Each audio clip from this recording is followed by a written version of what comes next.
I was born in Dallas, but I grew up in a lot of different places. Not knowing really who was taking care of me. I had a choice to go back through foster care or come to this weird, long-named place called Presbyterian Children's Homes and Services. And I was like, well, I prefer the long-named place more than foster care, because see where foster care brought me.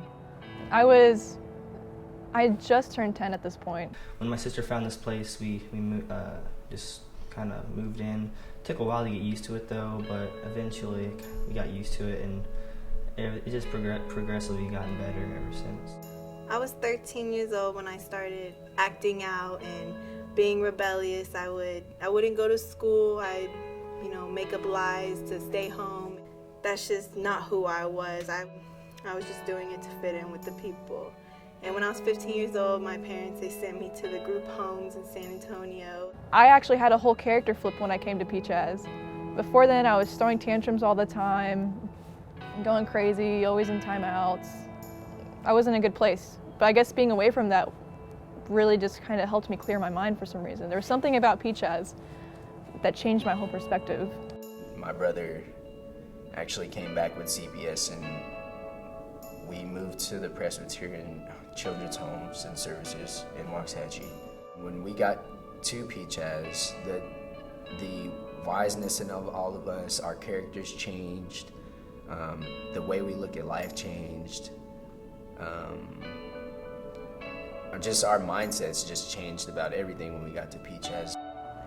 I think many of their problems have developed from the fact that people gave up. People didn't fulfill their job. They didn't hang on when they needed to. And what so many of these kids need is someone who loves them unconditionally.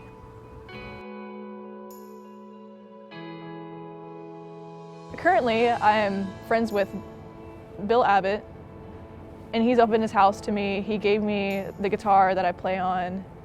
I don't know what I would do without him there. It's just, I've found that you have to have outside help, and you can't be afraid to ask for help. Mentoring is needed because staff and home parents can only do so much, particularly when very often there are 7 or 8 kids in a house.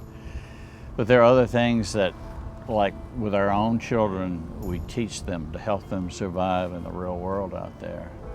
And I think mentors are the people who could really do that well.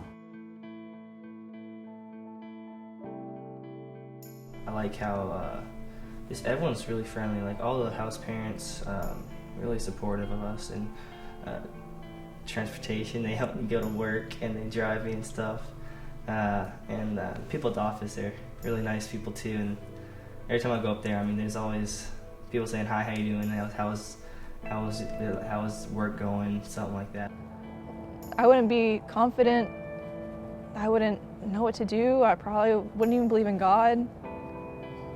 I'd probably still be living in a fog cloud, not knowing where to go with my life. I would definitely say that I had more opportunities at PCHAS to go do things that I definitely wouldn't have been able to do if I wasn't there. PCHAS has given me many connections and has put many heads on my shoulder to hold me accountable and for me to look up to. And so I definitely thank PCHAS for that.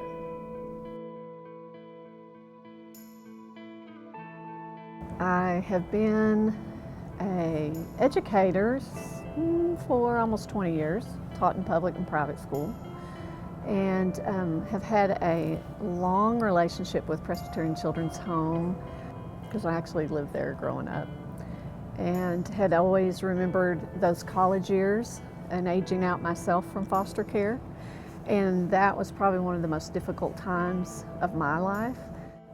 It's not easy, but I know that if I can do it, they can do it. Amazing grace, how sweet the sound that saved a wretch like me.